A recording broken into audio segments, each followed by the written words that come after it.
सारिका परिपूर्ण किचनमध्ये आपल्या सर्वांचे स्वागत आहे. आजची आपली रेसिपी आहे मस्त क्रिस्पी असा डोसा. त्याचप्रमाणे आपण बघणार आहोत मस्त उडपी स्टाईलची हॉटेलसारखी टेस्टी अशी चटणी आणि आपण बनवणार आहोत मस्त चमचमीत झणझणीत अशी बटाट्याची भाजी. साहित्य या इथे आपण 1 वाटी उडदाची डाळ घेतलेली आहे आणि 3 वाटी तांदूळ. तांदूळ हे रेशनिंगचे तांदूळ घेतलेले आहेत मी. तुमच्याकडे जे असेल ते तुम्ही घ्या. या इथे आपण मेथीचे दाणे टाकलेले आहेत 2 चमचे. आता हे सर्व आपण पाण्याने स्वच्छ धुवून घेतलेलं आहे. सकाळी साधारणतः 10 वाजता मी तांदूळ आणि डाळ भिजत ठेवलेले आहेत. साधारणतः 8 ते 9 तास तुम्हाला हे पाण्यामध्ये भिजत ठेवायचे आहेत. तर सकाळी 10 वाजता हे मी पाण्यामध्ये भिजत ठेवलेले आहे. पूर्ण पाणी भरून पाणी टाकायचं आहे यामध्ये. आता हे आपण रात्री 10 वाजता बघा या इथे मी पुन्हा ह्याच्यातलं सर्व पाणी काढून घेतलेलं आहे. पुन्हा एकदा स्वच्छ धुवून घेऊन आता आपण मिक्सरच्या भांड्यामध्ये टाकून याची एक स्मूथ अशी पेस्ट बनवणार आहोत. छान स्मूथ असं बॅटर बनवणार आहोत आपण. थोड्या थोड्या प्रमाणात पाणी टाकून या इथे तुम्ही बघू शकता अशा प्रकारे बॅटर बनवून घेतलेलं आहे. संपूर्ण डाळीचं आणि तांदळाचं या इथे मी पूर्ण बॅटर बनवून एका मोठ्या भांड्यामध्ये टाकलेलं आहे. आता आपण सकाळी 10 वाजता हे भिजत घातलं होतं. रात्री 10 वाजता आपण वाटलेलं आहे. आता आपण झाकून ठेवायचं आहे. रात्रभर हे असंच झाकून ठेवणार आहोत आपण. त्यामुळे छान हे पीठ जे आहे ते फर्मंट होणार आहे. आता सकाळी या इथे मी डोश्यासाठी उघडून बघितलं. छान मस्त पीठ जे आहे आपलं फर्मंट झालेलं आहे. तुम्ही या इथे थिकनेस बघू शकता. जर तुम्हाला फार घट्ट बॅटर वाटलं तर तुम्ही या इथे अर्धा ग्लास पाणी टाकू शकता. आता आपण बटाटे उकडून घेणार आहोत.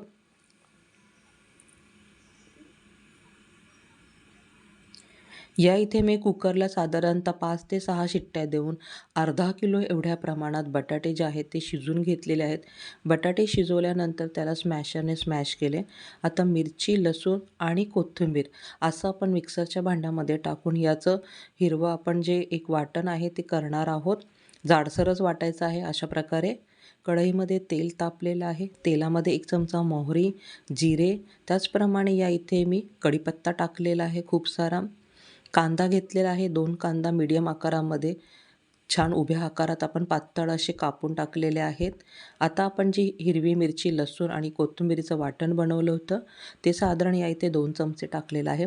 तुम्ही तिखट कमी जास्त प्रमाणात करू शकता. आता आपण या इथे हळद टाकणार आहोत अर्धा चमचा. कांदा आणि मसाला, हळद सर्व छान तेलामध्ये फ्राय करून झाल्यानंतरनी आता आपण टाकूया स्मॅश केलेला बटाटा. या इथे अर्धा किलो एवढ्या प्रमाणात बटाटा मी घेतलेला आहे. तुम्ही कमी किंवा जास्तही प्रमाण करू शकता. मिक्स करून घेऊयात आपण. आता या इथे टाकणार आहोत आपण चवीनुसार मीठ, साधारणतः 1 चमचा.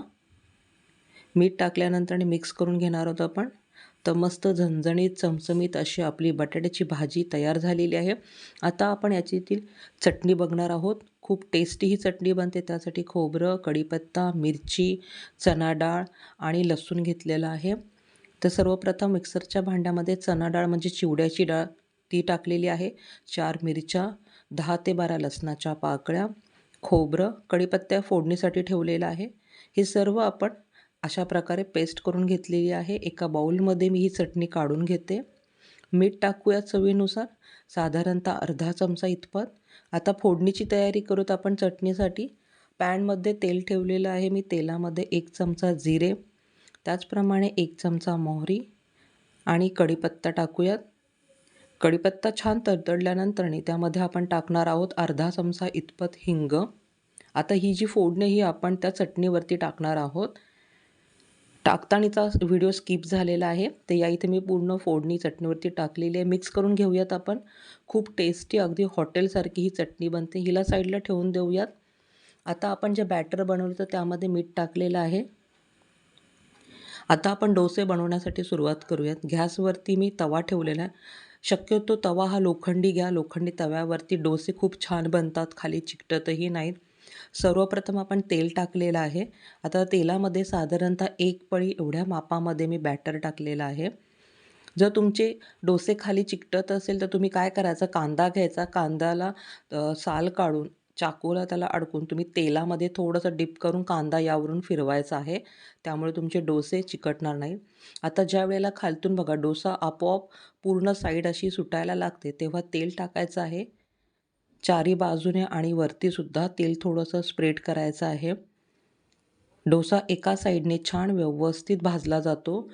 मीडियम गॅसवरती आपण तवा ठेवलेला आहे. फार स्लो नाही किंवा हाय नाही.